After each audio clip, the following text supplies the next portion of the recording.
I'm joined now by political analyst Sandile Swana. Mr. Swana, a very good afternoon to you. Thanks very much for your time. I guess the question many people are asking now is whether it's a coincidence that this issue is being dealt with now while President Cyril Ramaphosa, the Minister of International Relations, and a whole big South African delegation is in Russia, standing alongside people from China, Russia, and of course other members of the BRICS Plus. Thank you, Vuyo, and your viewers.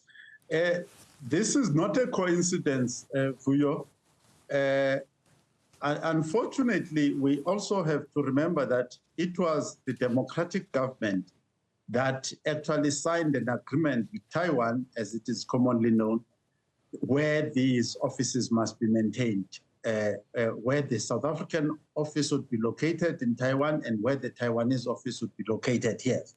And the Republic of China, which is Taiwan, owns the land where this office is at, and it was created there by agreement with the state.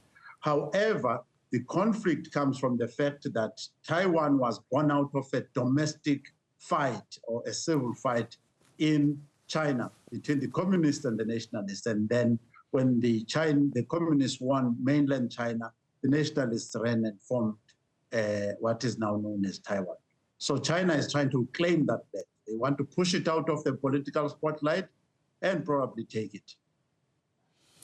Well, one wonders who's going to blink first or what's going to happen, because Taiwan is saying the issue is non-negotiable. No, Chair, they ain't moving at all. Yes, obviously Taiwan has built a relationship because it was one of the first Asian countries to industrialize after World War II, rapidly industrialize, and formed a relationship with the apartheid South Africa and the Bantustans here in South Africa.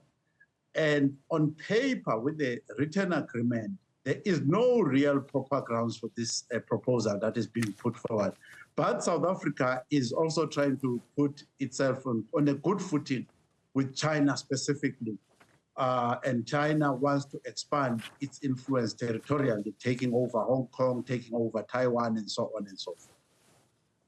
I'm wondering where this is going to put South Africa. We'll see, of course, on the Taiwan matter, whether in 6 months' time and Taiwan has decided not to move, what will then happen next? But South Africa is clearly heavily invested, in the BRICS project. I just saw a short while ago a BRIC summit declaration which makes no bones about the fact that this bloc is moving forward and they are determined to ensure this more equitable, just, democratic and balanced multipolar world order that the President of South Africa, in his opening speech yesterday, also unequivocally committed to.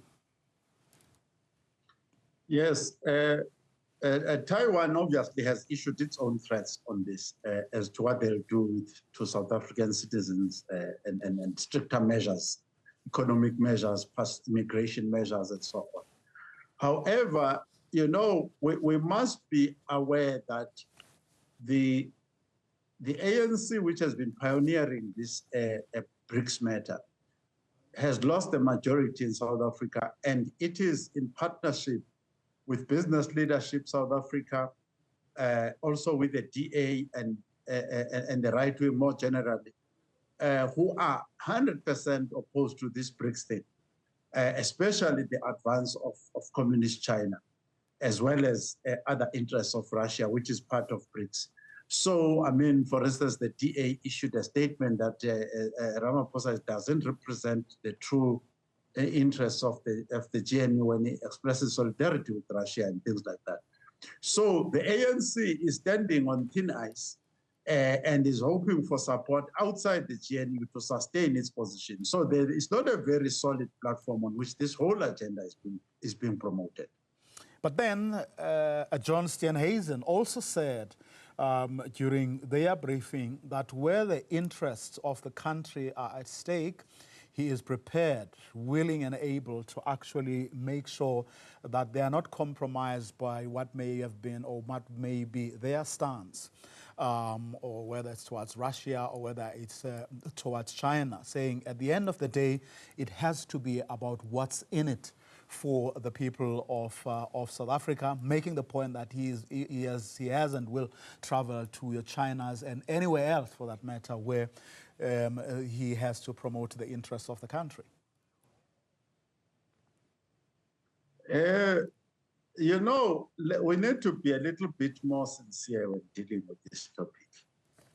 For instance, you will remember that even before the elections, the DA at least and right-wing organizations, which represents white privilege in South Africa, took steps to go and report us to the United States and ask for Western supervisors of the elections, this, that, and the other thing. On top of that, there was a lot of discussions about AGOA. But when you study AGOA, the actual companies that benefit from AGOA are white companies.